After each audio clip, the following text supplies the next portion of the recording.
Bom, galera, beleza? Continuando aqui, só retomando o que a gente falou na aula passada, a gente falou dos princípios constitucionais aplicados no direito penal, certo? Então, aqueles princípios estão previstos na própria Constituição Federal, que vão tutelar sobre a matéria de direito penal.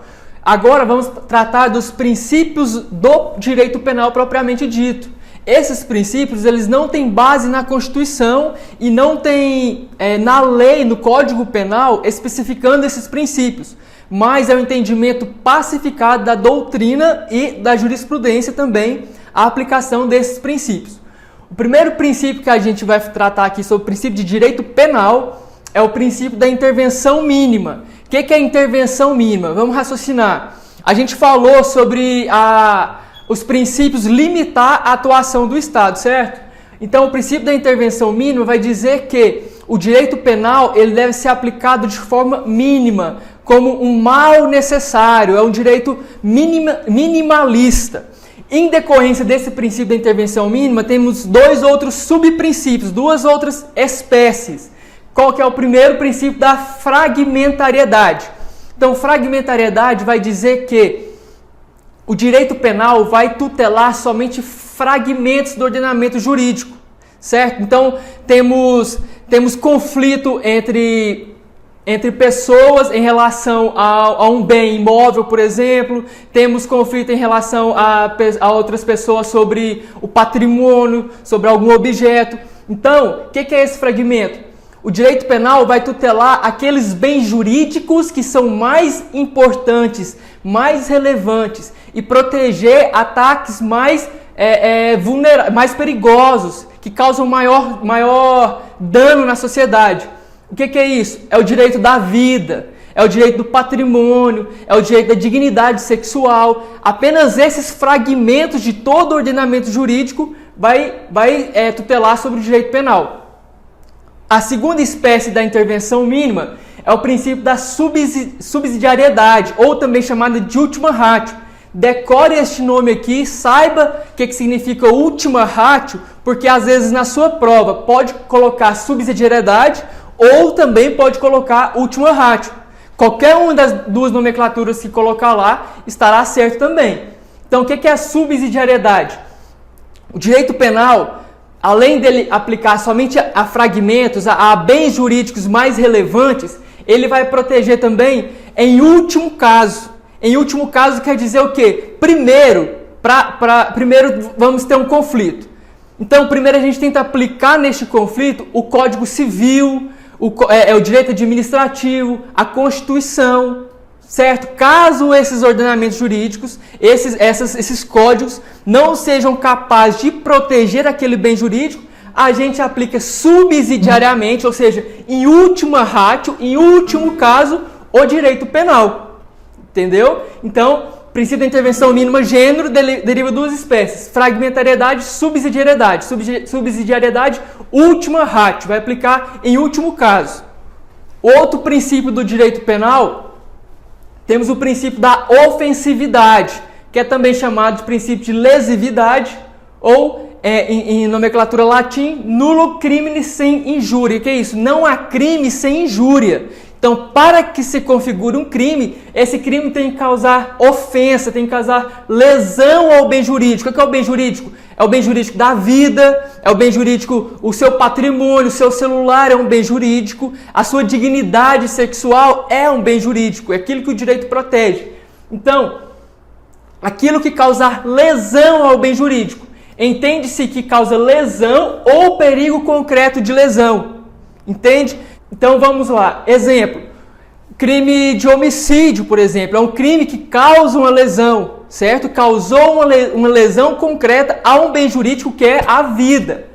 Perigo concreto de lesão, o que causa perigo de lesão? Exemplo, crime porte ilegal de arma de fogo. Eu estou portando uma arma de fogo de forma ilegal. Eu causei um perigo real, um perigo concreto a alguém? Não causei, mas não causei uma lesão real com esse porte ilegal de arma de fogo, mas causei um perigo de lesão, uma possibilidade de acontecer uma lesão, eu portando essa arma de fogo de forma ilegal. Entendeu? Então, dentro do princípio da ofensividade, lesividade, tem que causar lesão ou um perigo concreto de lesão. Entende-se perigo concreto de lesão? Quando a lesão ela não efetivamente acontece, mas existe a possibilidade de ela acontecer. Lembre-se do porte ilegal de arma de fogo. Eu portar uma arma de fogo ilegal, não causei lesão a ninguém real, mas existe uma possibilidade, um perigo de causar uma lesão. Em decorrência do princípio da ofensividade e da lesividade, temos o subprincípio, que é o princípio da alteridade. O que diz o princípio da alteridade? Que eu não posso punir aquela conduta que não se estende ao âmbito do próprio autor. Entenda uma coisa, enquanto eu estou causando lesão somente à minha pessoa, eu não vou ser punido. Eu só vou ser punido a partir do momento em que a minha lesão ofenda bem jurídico de terceiros. Entende como exemplo, a autolesão, eu me autolesionar, não vou ser punido por isso. Tentativa de suicídio, por isso que não se pune a tentativa de suicídio. Não tem como punir uma pessoa por tentativa de suicídio, que ela causou lesão somente a ela mesma. E uso de drogas também é um outro exemplo. Aqui é importante a gente ressaltar que no uso de drogas é crime ainda, então não existiu a descriminalização, é crime. O que existe na lei de drogas é a despenalização. Você vai ver lá na lei de drogas que o uso de drogas, do artigo 28, ele não cumpre uma pena, certo? Então, o que houve foi a despenalização, justamente por causa desse princípio da alteridade. Eu não posso punir aquilo que não causou lesão a outras pessoas, a terceiros. Então, entende como o uso de drogas somente causa lesão à própria pessoa que está usando a droga, diferente do tráfico, porque o tráfico já gera uma lesão a todo o ordenamento jurídico, a todas as pessoas, justamente por ser algo ilícito, né? Então temos que entender a alteridade e isso, que não se pune autolesão, tentativa de suicídio, uso de drogas são exemplos. Só pune aquilo que estende o âmbito do próprio autor, lembre-se disso. Outro princípio também muito importante no nosso direito penal é o princípio da insignificância, também chamado princípio da bagatela. Então, se cair na sua prova falando princípio da bagatela, lembre-se que é o mesmo princípio da insignificância, são sinônimos. Aqui eu coloquei para vocês isso bagatela própria, porque bagatela própria a gente vai estudar aqui os requisitos. Só que devemos apontar também que pode ser questão da sua prova a bagatela imprópria. O que quer dizer a bagatela imprópria? É quando ocorre o perdão judicial, quando ocorre a desnecessidade da pena.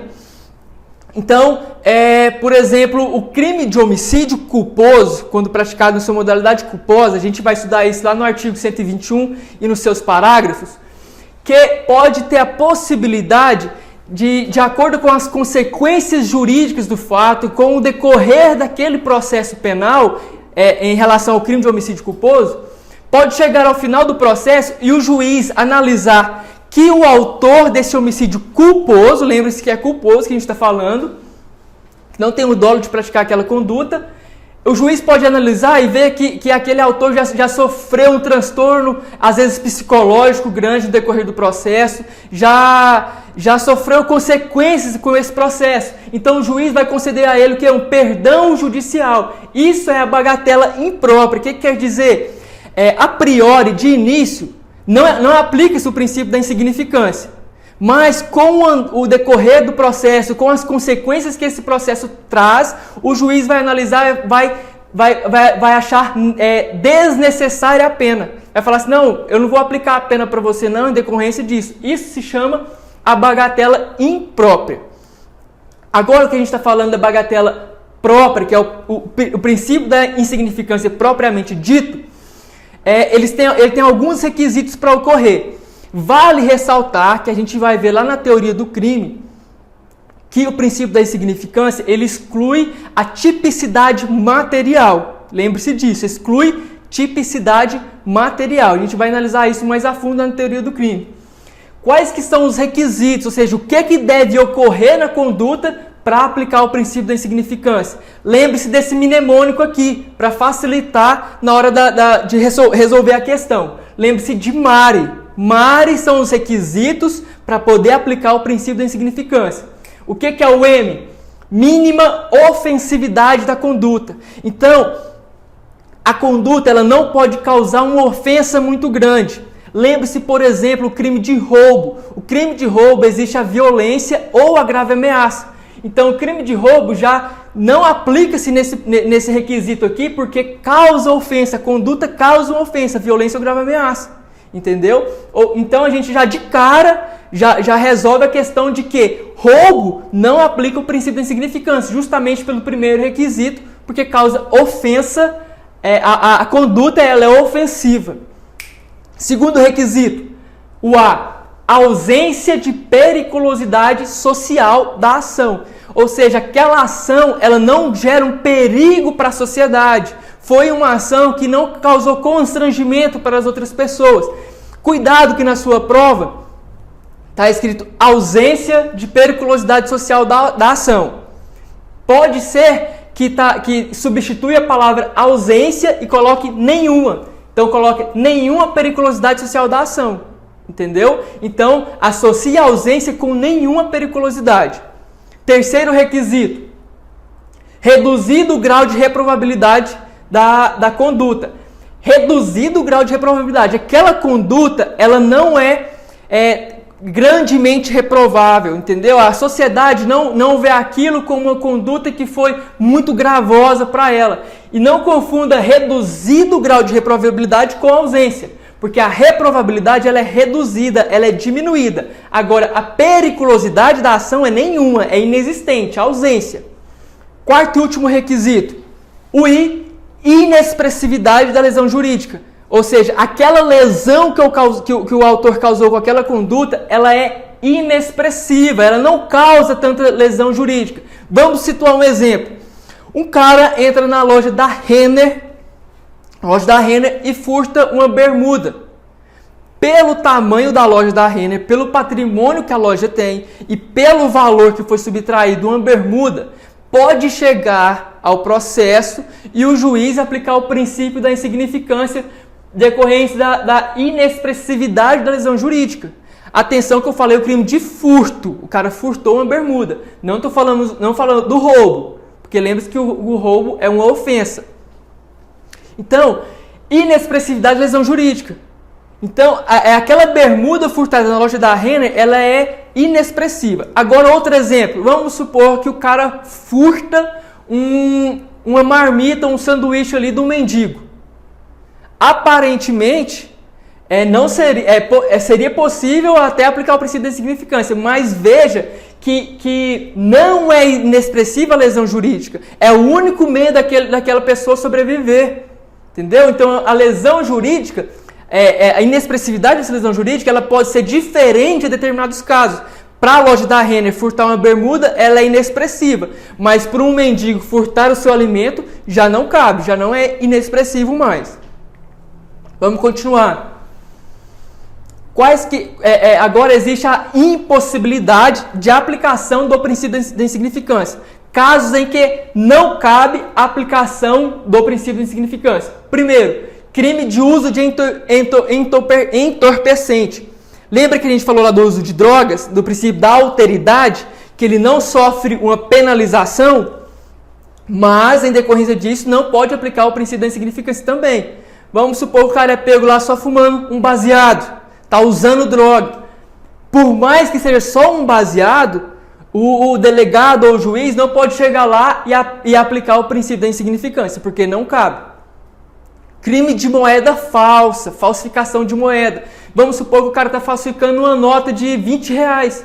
É uma conduta, até a gente olhar assim, aparentemente é inexpressiva, até caberia o princípio da insignificância. Mas por ser, independentemente do valor, crime de moeda falsa, não pode aplicar o princípio da insignificância. Cuidado, como por exemplo, aquela falsidade expressiva. Vamos supor que o cara tenta falsificar uma nota de 3 reais. Existe nota de 3 reais? Não existe. Então, pela expressividade daquela falsidade, aí sim poderia aplicar um princípio da insignificância. Entendeu? Mas não em decorrência do valor em si.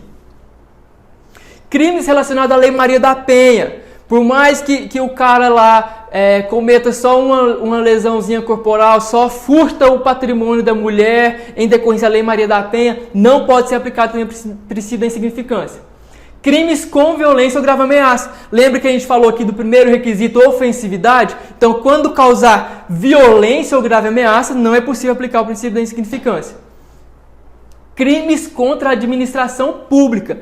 Isso aqui é muito importante porque está na súmula 599 do STJ, que definiu expressamente a vedação do princípio da insignificância nos crimes contra a administração pública. Previsão expressa na súmula 599 do STJ. Observação importante. Nos crimes de descaminho e contrabando, é possível aplicar o princípio da insignificância? Vamos lembrar aqui primeiro. O crime de descaminho é quando a mercadoria ela é permitida a importação ou exportação, é permitida, só que o cara que está fazendo essa importação, o sujeito que está fazendo essa importação ou exportação, ele não paga o tributo necessário, ele não paga o valor da Receita Federal lá para poder importar ou exportar esse produto, entendeu? O que é o crime de contrabando? Contrabando é quando a mercadoria que está sendo importada ou exportada, ela é ilegal, ela não é permitida a importação ou exportação. Entende? Essa é a diferença. Então, o contrabando não é possível aplicar o princípio da insignificância. Lembre-se da mercadoria ilegal. O cara está transportando uma mercadoria que é ilegal a importação e exportação, diferente do tráfico. Vamos supor que o cara está importando ou exportando cocaína aqui para o Brasil. Ele vai responder pelo tráfico internacional de drogas, lá na lei de drogas. Entendeu? Aqui é contrabando, a gente está falando não de uma droga, de um produto ilícito. A gente está falando de um produto que é vedado a importação ou exportação. Então aqui não aplica o princípio da insignificância. Crime de descaminho. É possível aplicar o princípio da insignificância. Segundo o STF, de valor de até R$20 mil. Até R$20 mil perante o STF. Perante o STJ, de valores de até R$10 mil. Então, exemplo, o cara vai lá no Paraguai, está trazendo de lá R$15 mil em celulares. Celular é um produto permitido no Brasil? É, mas ele não pagou o tributo, ele não pagou a taxa de importação. O que ele está praticando? Um descaminho, certo? A mercadoria é permitida, só que ele não pagou o tributo. R$15 mil, vamos analisar. Eu posso aplicar o princípio da insignificância desse sujeito que é preso com R$15 mil em celulares? Segundo o STF, sim. Segundo o STF, sim, porque entende que seria possível até um valor de R$20 mil. Mas perante o STJ, não, porque, segundo ele, é um valor de até R$10 mil. Entende essa diferença? Continuando, princípio da adequação social. Vamos entender primeiro, vamos raciocinar. O que é adequação social? Adequação social é quando o cara pratica uma conduta, só que perante a sociedade, ela não é crime, ela é adequada. Isso que é adequação social. Exemplo, pontapé no futebol. No pontapé do futebol pode causar uma lesão, pode até causar uma lesão grave, dependendo do caso. Mas, por adequação social, por a sociedade entender que aquela conduta não constitui crime, não é possível aplicar o Código Penal. Não é possível punir aquele sujeito que praticou aquela conduta. Outro exemplo também é em relação à luta livre, à luta de boxe. Temos um código lá específico, mas entende-se que também não é possível aplicar o Código Penal nessas circunstâncias por ser adequada perante a sociedade. Uma súmula importante nesse princípio é a súmula 502 do STJ, que diz: presentes a materialidade e a autoria, afigure-se típica em relação ao crime previsto no artigo 184, parágrafo 2º do Código Penal, a conduta de expor à venda CDs e DVDs piratas. O que é isso? Às vezes tinha pessoas falando assim, não, eu vender CD ou DVD pirata não é crime por adequação social. A súmula 502 do STJ veio e falou assim, está enganado. É crime sim, é típica. Se falou que é típica, é porque é crime. Aí a STJ veio e falou assim, é crime a conduta de expor à venda CDs e DVDs pirata.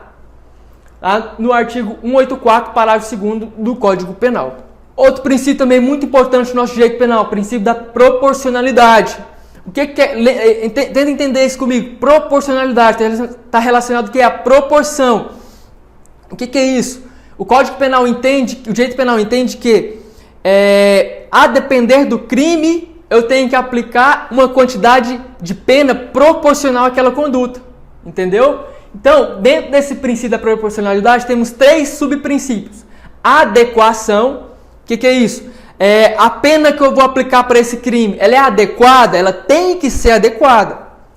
Princípio da necessidade. Qual que é a necessidade de eu aplicar a determinada pena para determinada conduta? E a proporcionalidade em sentido estrito. Proporcionalidade propriamente dita, que é analisar se os meios a serem empregados é possível alcançar os fins pretendidos. Então lembre-se dos meios necessários para a aplicação, qual que é os fins pretendidos com esse meio, qual que é a proporção. Um crime muito grave, eu devo aplicar uma pena muito baixa ou muito alta, tem que ser proporcional à conduta, lembre-se disso.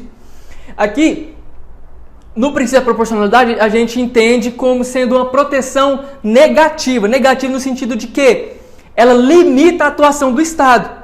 Então a proporcionalidade vem e diz: o Estado, você não pode impor uma pena desproporcional, você não pode impor a pena muito alta, a pena que você quiser por causa de uma determinada conduta. Você tem que impor uma pena proporcional, não pode aplicar a pena que você quiser. Em decorrência do princípio da proporcionalidade, que é uma proteção negativa, lembre-se disso, temos a proibição de proteção deficiente. Aqui já entra a proteção positiva.